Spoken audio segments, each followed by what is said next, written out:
Think about the last time something really difficult happened to you. Maybe you failed an important exam. Maybe someone you trusted let you down. Maybe you faced a problem that felt impossible to solve. Now think about how you handled it. Did you bounce back quickly, or did you feel stuck for days, weeks, maybe even months? The difference between those two responses isn't about luck. It's not about whether you're naturally a strong person or a weak person.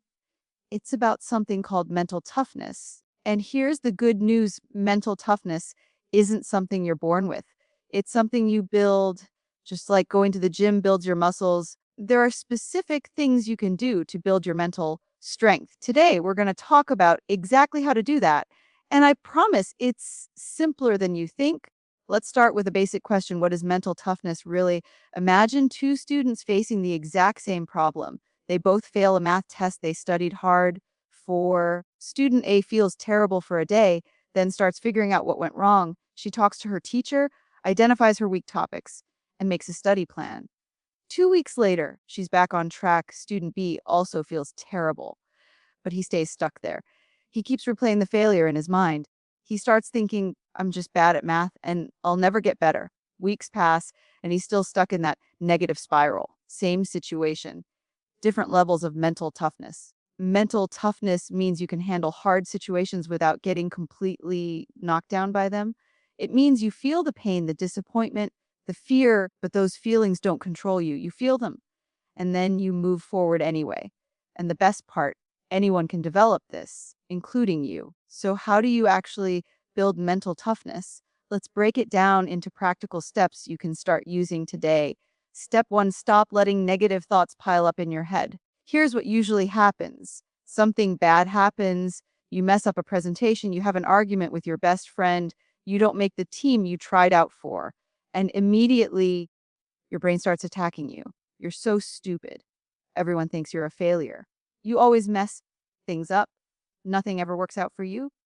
These thoughts come fast. And if you don't deal with them, they pile up. One negative thought leads to another, then another, until you feel completely buried under negativity. Think of it like trash in your room. If you let garbage pile up day after day without throwing it out, eventually your room becomes unleavable. The same thing happens in your mind. So here's what you do: create a mental trash system. This doesn't mean ignoring your feelings.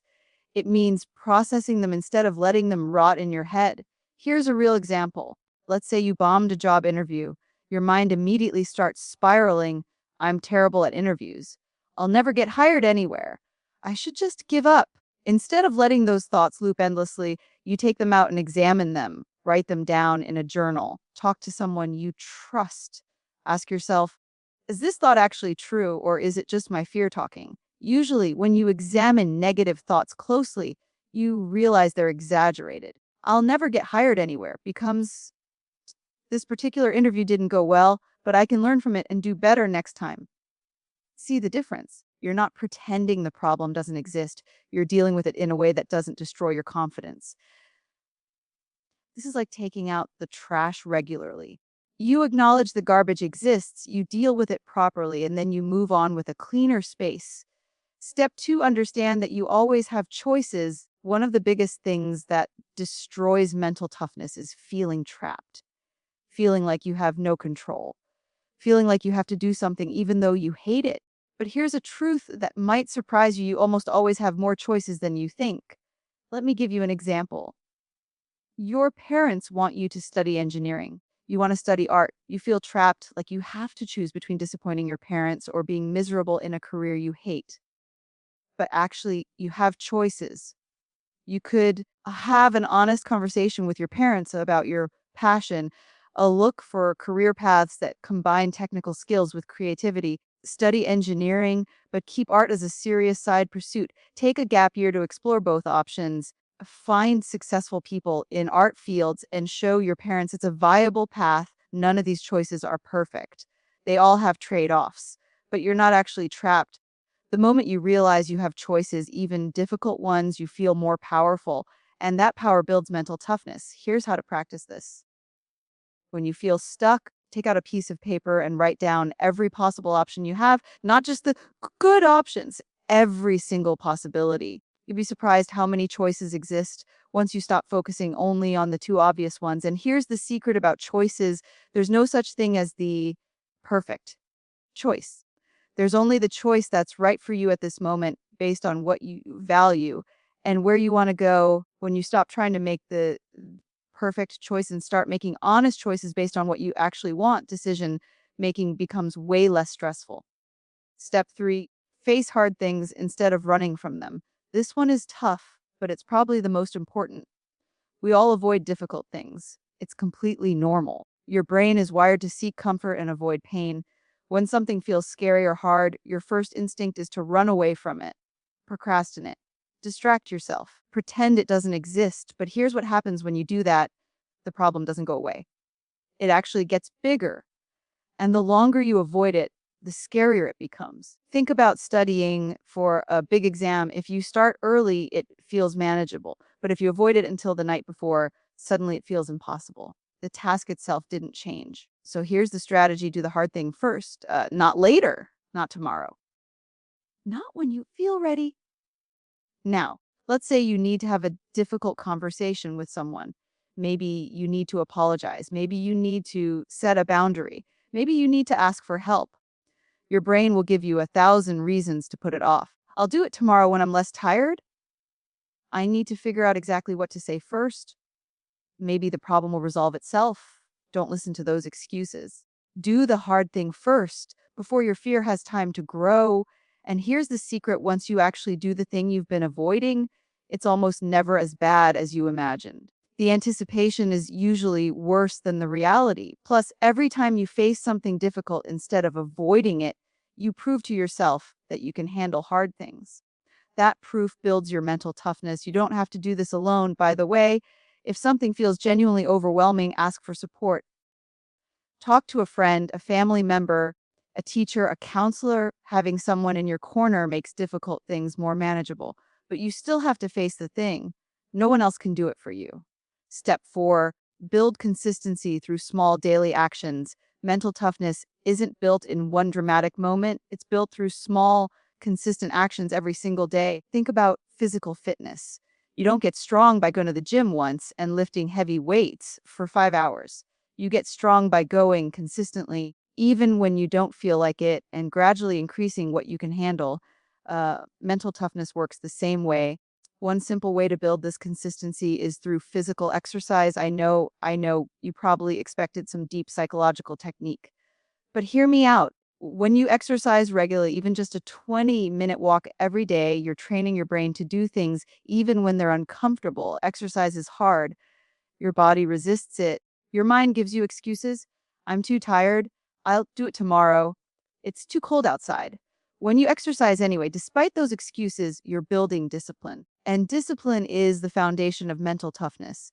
You're teaching yourself, I can do hard things. I can keep commitments to myself. I can follow through even when I don't feel like it. Plus, exercise has actual mental health benefits. It reduces anxiety and depression. It gives you a healthy way to process stress and difficult emotions, but it doesn't have to be exercise specifically. The principle is do something challenging consistently, even when you don't feel motivated. It could be practicing an instrument every day, reading for 30 minutes, learning a new language, maintaining a journal. The specific activity matters less than the consistency. You're training your brain to show up even when it's hard. Step five, learn from failure instead of being destroyed by it.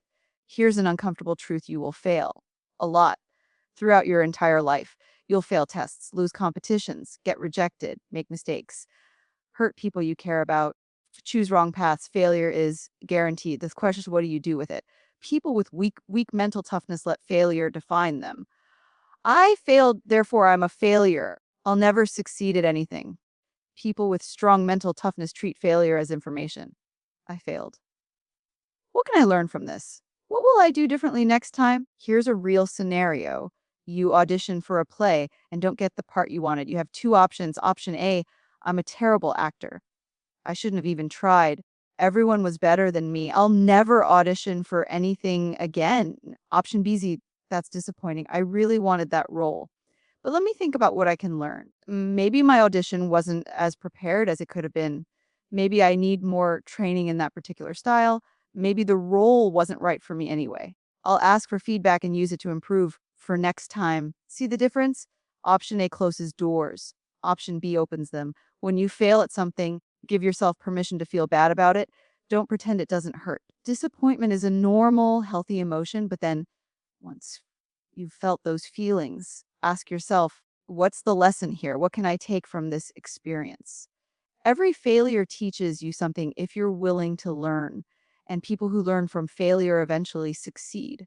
People who give up after failure stay stuck. Step 6, practice being grateful, especially when things are hard. This one sounds simple, but it's incredibly powerful. When life gets difficult, your brain naturally focuses on everything that's wrong, all the problems, all the things that hurt, all the ways you're struggling. That focus makes sense from a survival perspective. Your brain is trying to identify threats and problems so you can fix them. But when you only focus on the negative, you miss all the things that are actually okay or even good in your life. This isn't about toxic positivity. I'm not saying pretend everything is fine when it's not. I'm not saying ignore real problems. I'm saying even in difficult times, there are things worth being grateful for. Maybe you failed a class, but you have friends who support you. Maybe you're stressed about money, but you're healthy. Maybe you're dealing with family problems, but you have a teacher who believes in you. Practicing gratitude means actively looking for those things, not to minimize your problems, but to give yourself a more balanced perspective. Here's a simple exercise. Every night before bed, write down 3 things you're grateful for from that day. They don't have to be big things. I'm grateful my friend made me laugh. I'm grateful for the warm shower I took. I'm grateful I finished my homework. When you do this consistently, your brain starts naturally noticing positive things throughout the day. You're training yourself to see the full picture, not just the problems. And when you can see both the challenges and the good things simultaneously, you become more resilient. You realize that even in hard times, your life isn't completely terrible. There are still things worth fighting for. Step 7, let go of what you can't control. Here's something that drains mental energy more than almost anything else: trying to control things you have no power over. You can't control what other people think about you. You can't control whether you get picked for the team. You can't control whether it rains on your birthday. You can't control the traffic. You can't control whether someone texts you back. But we waste so much energy trying to control these things anyway. Worrying, overthinking, obsessing. That energy is completely wasted because no amount of worry changes things you can't control. Here's a better approach. When something stressful happens, ask yourself 2 questions. 1, can I actually do something about this? 2, if yes, what specific action can I take? If the answer to question 1 is yes, focus your energy there. Take action, do the thing you can control. If the answer is no, if this is genuinely outside your control, practice letting it go. That doesn't mean you don't care. It means you accept that some things are beyond your power and you redirect your energy to things you can influence. Real example, you applied for a scholarship and you're waiting to hear back. You're stressed about whether you'll get it. Can you control the committee's decision? No. Can you control anything? Well, you already submitted your application, but you could start looking for other scholarship opportunities. You could work on a backup plan in case this one doesn't work out. You could focus on your current schoolwork to strengthen future applications. See how that works. You stop wasting energy on the uncontrollable outcome and redirect it to productive actions.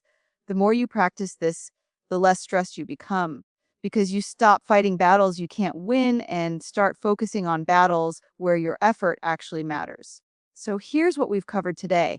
Mental toughness isn't some magical quality that some people have and others don't. It's a skill you build through practice. You build it by processing negative thoughts instead of letting them pile up. You build it by recognizing you always have choices, even in difficult situations. You build it by facing hard things instead of avoiding them. You build it through small, consistent actions every single day. You build it by learning from failure instead of being destroyed by it. You build it by practicing gratitude, even when life is difficult. And you build it by letting go of things outside your control and focusing your energy where it actually matters. None of these steps are complicated, but they're not always easy either. That's the point. Mental toughness develops by consistently doing things that are uncomfortable. The good news: Every time you do one of these things, you get a little bit stronger. And over time, those small improvements add up to something significant. You become someone who can handle whatever life throws at you, not because nothing bad ever happens, but because you've developed the strength to deal with it when it does. That's mental toughness. And you're capable of building it starting right now.